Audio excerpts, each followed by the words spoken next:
Okay, our last presenter tonight is past inductee and selection committee Chuck Yagla, and he's going to introduce us to the 141st inductee into the Iowa Wrestling Hall of Fame.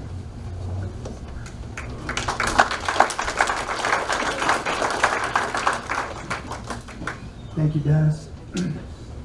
Well, I'm honored to be here tonight and introduce Cliff. I have a few memories though that come up. It's just so fun to be here with wrestling, such a tight-knit group. You know, I've known Jason over the years. Of course, Ken Gallagher. You heard those stories. And he said he got a call from Coach Gable because he couldn't be here. I also got a call from Coach Gable because when Ken was a senior in high school, that was my first year as assistant coach at Iowa. And he wanted to know how I let Ken Gallagher get away. So he still remembers that. How did you get away? Snyder must have been a better talker than me. Okay, that's okay. Anyway, it's just Dan McCool. I got to know Dan when he was a Cedar Falls correspondent. I mean, I knew him before that over the years, but after I decided to get out of coaching and move back to Waterloo, that's about the time Dan started being the Cedar Falls correspondent. So obviously stayed involved with wrestling and saw him at all the tournaments and everywhere, and just got to become friends with him. So it was an honor for me to meet his brothers tonight and talk to them and share some stories from over the years. But I'm here to talk about Cliff Moore, and he'll let you tell his story, but I just love some of the, everybody can read this, but I love the first sentence. He's considered a man among boys on the mat. I mean, that's pretty impressive, to be a man among boys. I don't know if you told him to write that, or... Anyway, I just love looking at the stats. So, and one more thing about that book. I did make it to the state tournament once, and I got second. So that means it probably has that. Could you edit that and change it to make me win one state title? Cliff won 3. And his record 139-2. I just, it's funny how times have changed. I don't know about Coach Miller, but he and I were kind of the same era. I wrestled a total of 68 varsity matches in high school. I didn't make varsity until I was a sophomore. So sophomore, junior, senior, I had a total of 68 matches. But of course, I only went to state once. You get more matches if you go through districts and state and all that. So I didn't have that many matches. But anyway, national champion Cliff Moore. He's a fellow Hawkeye like me. So it's an honor for me to introduce, a fellow Hawkeye as a national champion. And I'll let you tell him more about his story. Congrats, Cliff.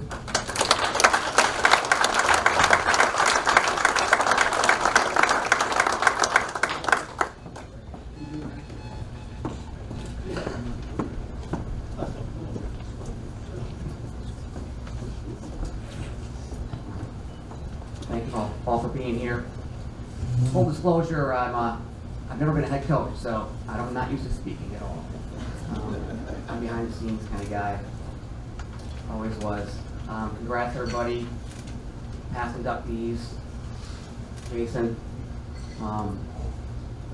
It's when I come back to Iowa, I've been out of Iowa for 17 years now, I think. When I come back to Iowa, I usually avoid wrestling. I come back, spend time with my family. I hunt, do work, the farm, and I drink Busch Light. That's what I do. So it's a little bit of a change, but I've never been a guy to live in the past. I'm a day-to-day kind of guy, and so thinking about all these past experiences I had, it's really been a good week for me, just thinking about things, and Coach Gable calls and chats with you. I really the first time I met Coach Gable. I can't remember the year it was. It was early 90s, maybe even 90. They had a dual meet at the Dubuque Civic Center, Five Flag Center, and I'm wearing this Dubuque YMCA wrestling shirt. We wrestled the YMCA. My uncle coached the YMCA. I'm sure he volunteered time. Probably got $40 for insurance or something. My uncle Denny. Maybe you would know his sons, Nate and Nick, that wrestle for Iowa as well. My dad tells me to go up to him, get his autograph, and he says, I'm going to wrestle for you someday. So I'm a little kid, I do what I'm told. That's kind of how I live my life. I listened. I wasn't a great communicator, I listened. So I walked up to him and he signed my shirt. I think my mom still has that shirt. Extra small, but and Gable talks about that day. He says that the Five Flight Center had they were selling beer in Dubuque, Iowa. You guys know the motto for Dubuque, right? Party till you puke. I think they were Iowa State. I don't remember. But yeah, they won the duel, but it didn't actually turn out true because in '97, Coach Gable retired and I didn't get to college till '99. But I did have a little bit of a recruiting experience with him. So we're actually at Waters of West wrestling a freestyle match.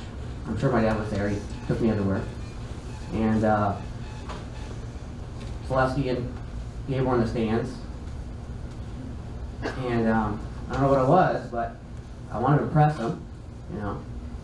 And small gym, I think there's two or three matches there, I don't know what it was. But, I mean, this is not the era of, you know, instant live videos, so this might be like the first time anybody knows about this, but I was wrestling a kid, I think Adam something, he I think he coaches around the area somewhere. And I just had a stomach ache, right? It's not gonna be as bad as you think, but I just started farting during my gut wrenches in freestyle. Every gut wrench. And everybody heard it in the crowd. And so I'm like, oh my God. And Gable's watching me. I'm passing gas the whole time. I don't know if you guys follow Twitter, but this year they had, I think it might be IWHOF where some kid crapped his pants. So I'm just grateful I didn't do that. And it was on film, you know, now everything's on film. Everything. I mean, it's created a lot of, wrestling's gotten better with technology. You can watch every single match online, right? You can watch everything online. You can watch film. You can watch scouting reports, little kids wrestling, interviews. It's kind of crazy. I mean, it's made wrestling, it's definitely wrestling's gotten a lot better. That's for sure. Then in 1997, when Coach Gable retired, I think that was my first NCAA tournament. Went and watched at Cedar Falls, right? 1997, they had the record year. I believe it's still a record. And 5 champs, 171 points, something like that. Watching that tournament, I mean, it's an amazing tournament. And watching that tournament at that age, I was already a pretty good wrestler, and I was like, this is what I need to do, right? Like, but I always had people putting things in my mind all the time. Like I said, I'm a listener. I just do what I'm told. And you know, even thinking about being a head coach, it's like, do I really want to be a head coach? It's not really what I do. I'm just the puppet for a coach like Jason, right? Jason's a great coach, has the plan, has a system in place, develops a system, communicates with all these people. I'm the puppet. I just do what I'm told. So there's a place for everything, right? There's a path for everybody. But I want to say my real thank yous to my mom and dad for sure, especially my dad. I mean, we spent weekends alone all the time, just traveling to wrestling tournaments. My uncle coached me at first, but after about 4th grade, I don't know what it was, but he had this plan in mind. Talking about matches, Chuck's talking about matches, 139 to 2, whatever it is. He said we want to get 100 matches a year in, you know, from 4th grade to 8th grade. And I don't know any of my record, but we traveled every weekend. Every single week we went somewhere, pretty much. And I don't know, you can probably ask him what my records were in grade school, but I didn't win them all. But it was took up a lot of time of his, and you know, at the time it's like, I remember it was 4th or 5th grade, I fell on the ice and hit my head and got knocked out, and I had a concussion for a while. I mean, they don't I don't know what they did back then. I don't know how long I had off, but every practice I get these headaches, and I just be miserable. Just be miserable during grade school. I don't know if they didn't know, and it followed me through a little bit to college, whereas I throw up a lot of times after some practices. I like to say I was going really hard, but you have a lot of injuries in wrestling, that's for sure. But I was just miserable all the time after practices. Go to sleep, couldn't do my homework, and I got but the traveling was a very fun thing to do with my dad.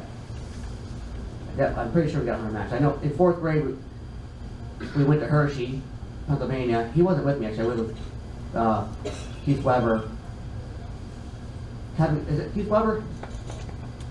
Francis Weber. Keith's his son, who my brother beat in the finals.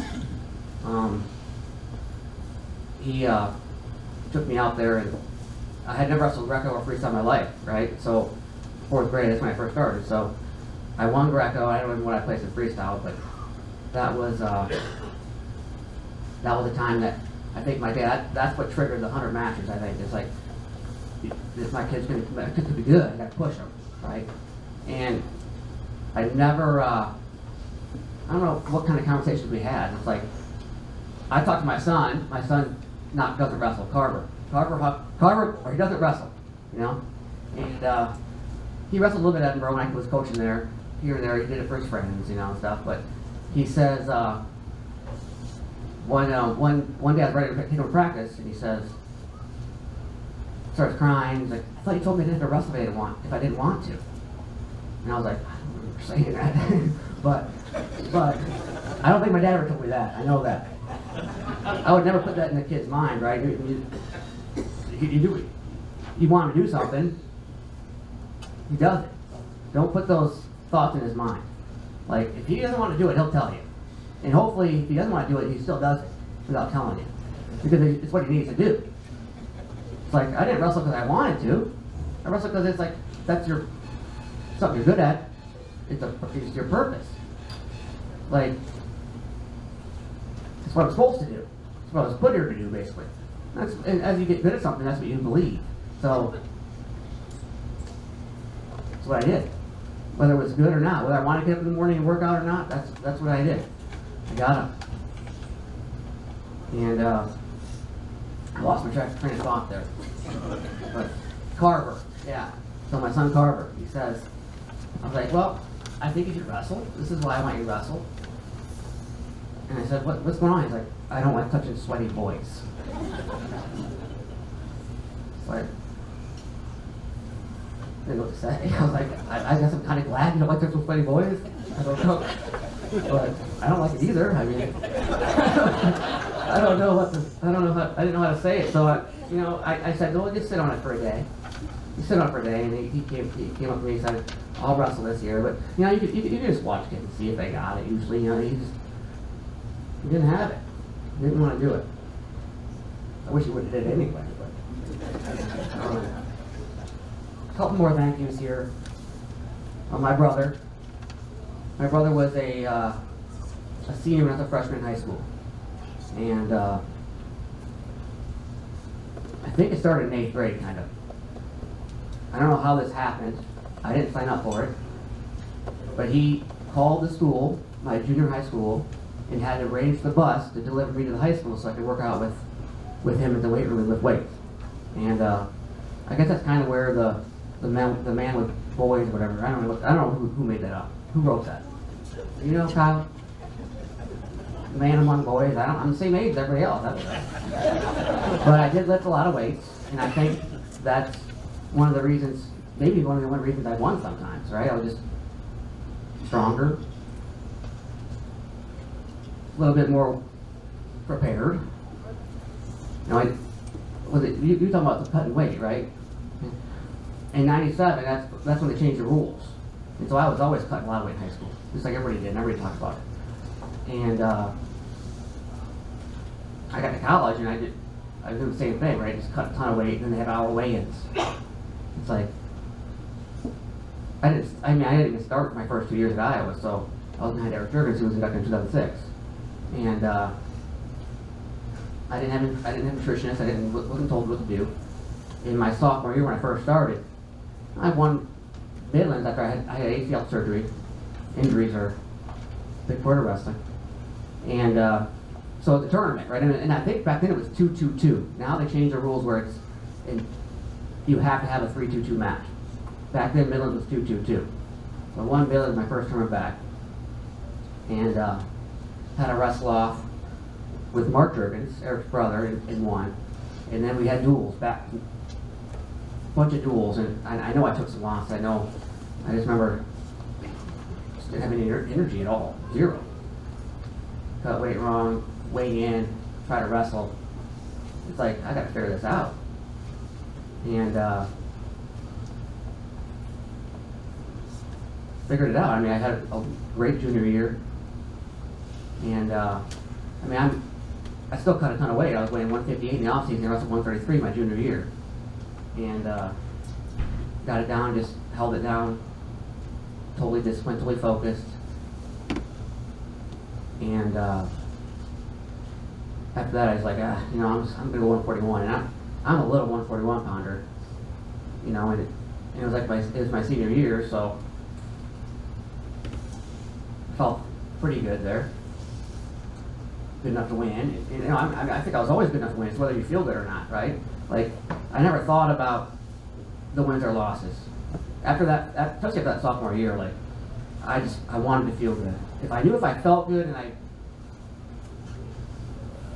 knew if I felt good, I could win. I could beat anybody. And I showed that at Midlands that year, so I was like, I got to be prepared. So it's a lot of times it's what you do in wrestling. It's what you do with, not your practice, but your preparation 24/7. From 6 p.m. after practice till 6 a.m. the next morning. It's what you do. And that was a humbling experience when you're out on that mat and you can't wrestle to your best. And kids do it all over and over again. And, man, it's like it's changed wrestling. It changed wrestling back then. And kids are evolving. We're constantly changing our rules. We're constantly evolving stuff. But kids figure it out. After 8th grade, after I was getting big and strong lifting, I weighed 107. But in my freshman year in high school, my brother kind of took me under his wing, and we were training. He's a senior. He lost this kid 3 times, I think, that year. Ended up beating the state finals, and I was the state finals I lost. But we'd be doing workouts after practice all the time. Really taught me to go beyond my mind of what I could do or what the coach told me to do, and just take a step above. And I know a lot of good coaches preach that.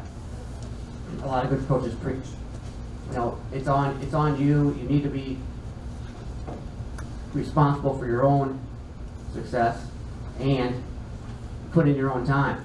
Like, there's more value to it. There's more value when it's you choosing what to do. So and a lot of times I wasn't that way. I was like I said, I just listened. When I got to Iowa my first week, Terry Brand, that was the coach, said 1 semester, and he left. He was pushed for 1 semester.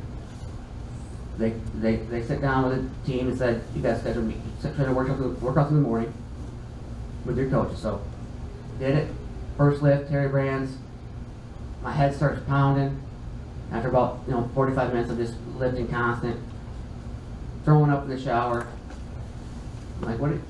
He's like, you feel okay? I was like, no, I don't feel okay. So I thought I was strong, but these lifts it's all forearms. Like, my arms are just juiced. I can't do anything. No, I didn't argue with him. I didn't question him. I did what I was told. But from that point on, it's like it was on me. Like I was like, let's set a time. It put a personal ownership on my training. I set a time with Tom Brands after Terry left. Lift, drill, and and it just it became a habit that that worked for me, obviously. But so when Terry left, Tom took over, kind of took me under his wing too, and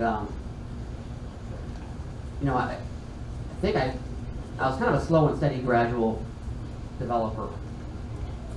You know, I feel like my best was after college. It just took me so long to improve, take the next step up. Like even in grade school, I'd win a 4th grade state title, right, and I'd lose in 5th grade because I was like the younger guy, so I was never like just super unbeatable. And I just slowly matriculated through, and just kept plugging away, you know. And I'm very grateful that I kept going. The injuries were, I mean, my dad knows I'm space cadet, something, I don't know what else he calls me. Space cadet, I lose everything, and I get hurt, and I break things. That's what I do. But, I mean, I don't know how to name every injury I had, you know. But my mind was always on wrestling, so even when I was hurt, I could still get better. People talk about psychology, mental improvement. I think that's something that really took me over the edge a little bit. I had ACL surgery after my sophomore year, and a lot of downtime, right? Like visualization and all that stuff. I remember my first time back, they fit a brace for my knee, and I put it on, I drilled with it, drilled Tom Brands. I was like, I don't need this. I threw it off, and we started drilling, and he said, "You never felt better than this." I've been off the mat for 6 months, and so it just kind of showed me the power of just when something means something to you. It's like people talk about talent and hard work. It's like I don't know how to measure those things. Talent is hard work. Genetic fit, I don't know what it is. I just know that it is what it is. Like Jordan Burroughs is, you can say he's a freak athlete, but I don't know if there's a measurement for how hard he's worked, right? And so it's pretty easy to just to say, work with what you got. Figure it out. I know I'm trying to figure out coaching, and a lot of times all I can say is figure it out. I don't know. I don't have the answers. You know, I don't have the answers. Let's see here. Any more thank yous? Coach Tim Flynn. When I went there, actually Gable he reminded me that he started that program up actually. Then Mike Deanna, one of his assistants at the time, took the head job there, kind of under his, like the AD came out and watched Brands, I think, or he watched Coach Gable for a whole week at the end of the state tournament or something. Followed him around, said, who should I hire to be good?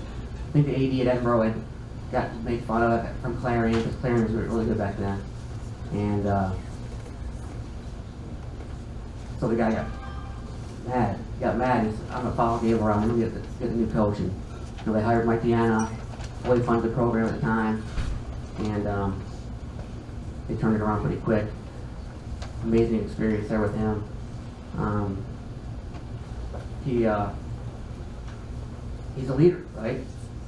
He has the program in order, he has a system in place he believes in, and he sticks to it. He continues to have tight relationships with the guys afterwards, continues to, and keeps building that network, that team.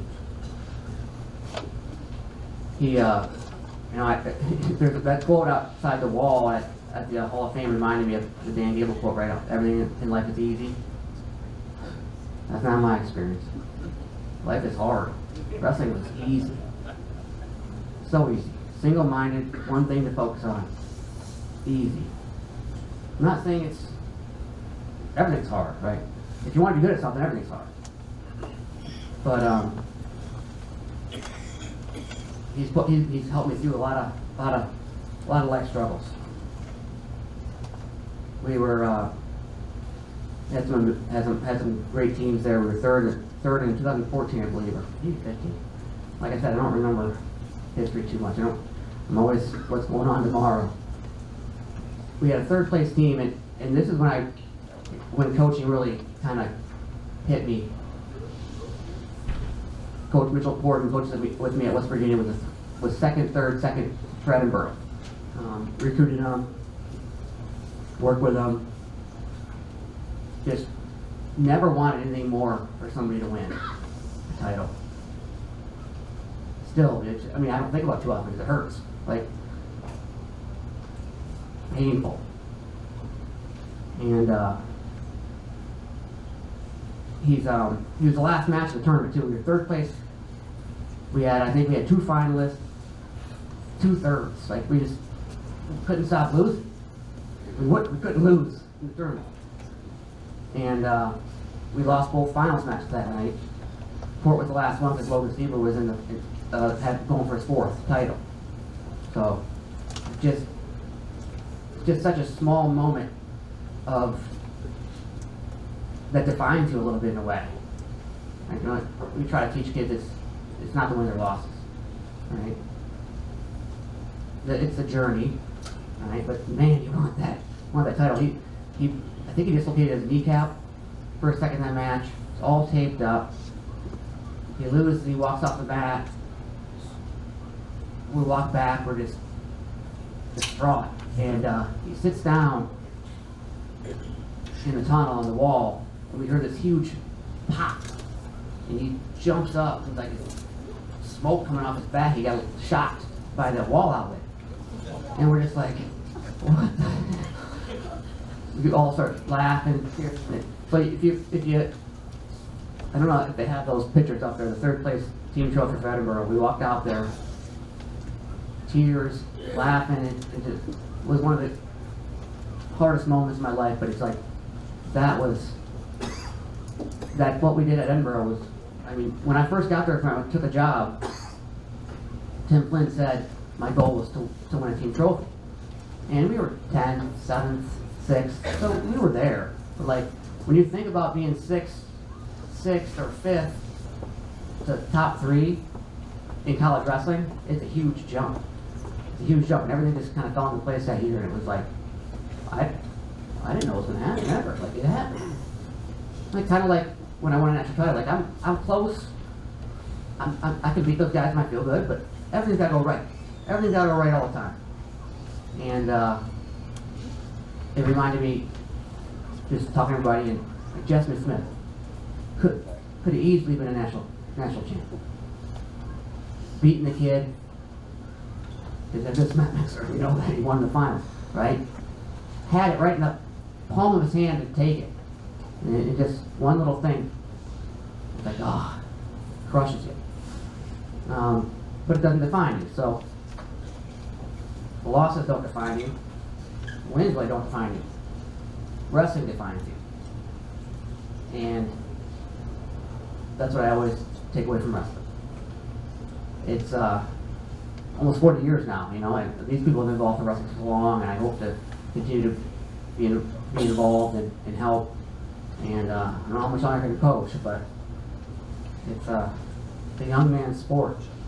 I'm only 42, there's like a little bit left in me, but it's tough as a coach. I mean, you're trying to balance life, balance your kids, relationships. It wasn't for me for a while. Like, wrestling was the thing, right? So it's like, I wish I could have retired for college. You know, put a lot of time in. I could probably make an argument, right? Wrestle from 5 to 24. It's like, that's a lot of work. But I really appreciate this.